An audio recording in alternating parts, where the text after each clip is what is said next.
Earliest memory was probably playing hockey with my brother and dad on our AstroTurf back garden. It was a great stadium to have as a little 4-year-old. Walls around, plenty of fans. I started hockey when I was very young. Both my mum and dad played, and my brother's 2 years older than me. He was very good, so naturally, I had to follow in their footsteps. I don't think you ever map it out in your own head. I think my journey was just I loved it so much. I was in a scenario where I just played the whole time through club, eventually into counties, England stuff.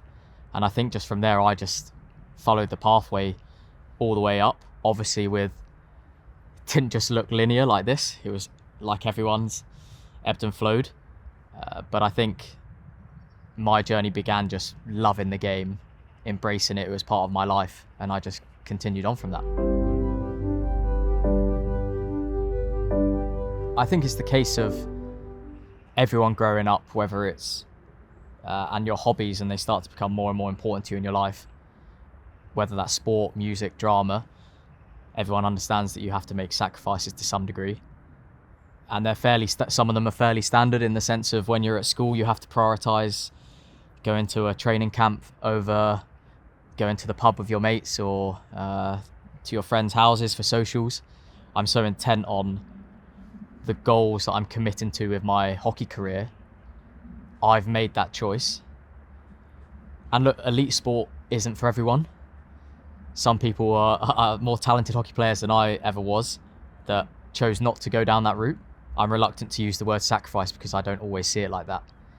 Obviously, there are times when you feel slightly more disappointed. You feel like you let friends down or other relationships down when you miss weddings and you miss your best mate's wedding because you're off to pro league trips. I'm very lucky that I have friends and family and other relationships that support what I want to do. And I don't know where that would leave me if I didn't have that. I think if you interviewed all 30 of us here, I think you would be pleasantly surprised with how ingrained and striving for those goals that everyone is. And it's easy, it's purposeful when we're all aiming for one goal. It makes what we do much easier because, like I said, you have those ebbs sometimes, you question it sometimes. And then whether it's person X, person Y drags you back. That's the beauty of being in our team. That's the beauty of being in a team sport, that you get dragged by other people when you're feeling that. And it's a cool place to be when everyone's fighting for one goal, not just players, staff, organisations. You waver with your perspective, but then sometimes you just get back to it and wow, I get to do the thing I love as my job all year round. It's pretty cool.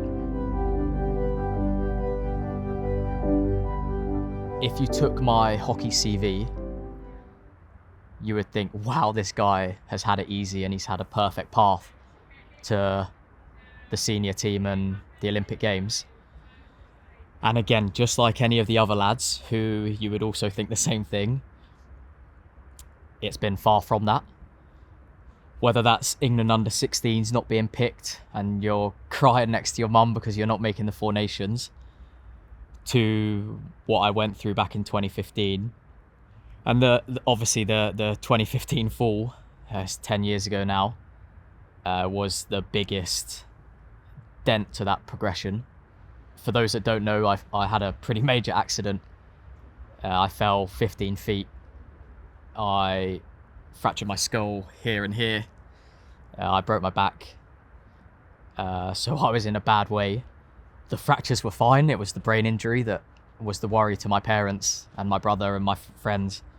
The initial recovery was very, very difficult, and it's still ongoing. Luckily, I'm in an environment which aids my brain. So just like everyone else in the team, I look after myself, I recover well, I eat really well, I sleep really well. All the things that help my brain. I just have another added layer of my brain's a bit injured still. I'm basically 99% recovered, but I have little dips. That brain injury ward is a pretty dark place. I can't underemphasize the amount of support I've had from friends and family. And I think that's quite appropriate for elite sports people too. They would say the same thing. Whether it's brain injury, whether it's trying to navigate elite sport or life, you need to have those relationships around you.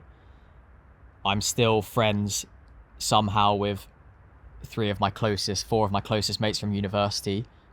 I had the support of my parents, I had the support of my brother. And I think that's just continued.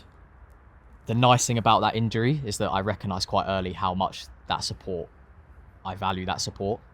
And that's something I've carried through my whole career. Whether that's leveraging that support when you don't get picked for Olympic Games that you've worked so hard for, or injuries, etc.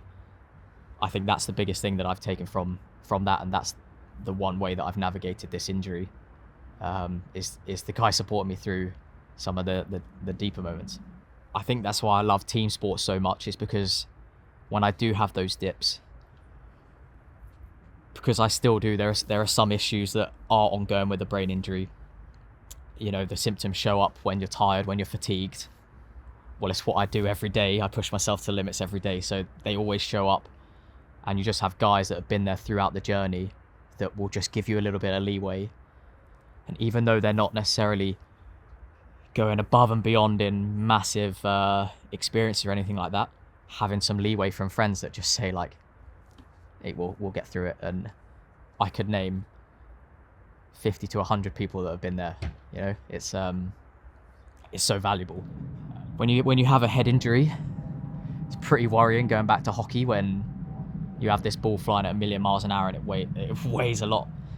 Still plays on my mind a little bit, but I went to the psychologist and we came up with ways of thinking about how I'm going to go back to hockey, which maybe spark an interest in that side of the game and life, which meant that when our amazing psychologist came in with GB, I would tap into that personally.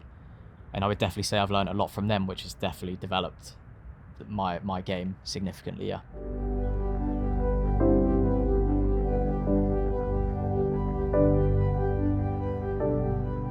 There are some times when you realise what you've been through and you go, wow, that's massively significant. There's also some times where it's more beneficial to just crack on with stuff, you know, and I think I've been quite good at that, just cracking on, irrelevant of the diagnosis and thinking about the symptoms. I still can't smell 10 years on, which is really like pros and cons to that. From, I guess, an elite sport point of view and life in general, I think it would be interesting. I think people tapping my brain on the resilience side, what I learned, and how I use that episode to help drive progress now. I think I have some interesting stories there. Maybe something I should share more, you know, because I think it's you can't see the injury I've had, but maybe I should tell that story a bit more.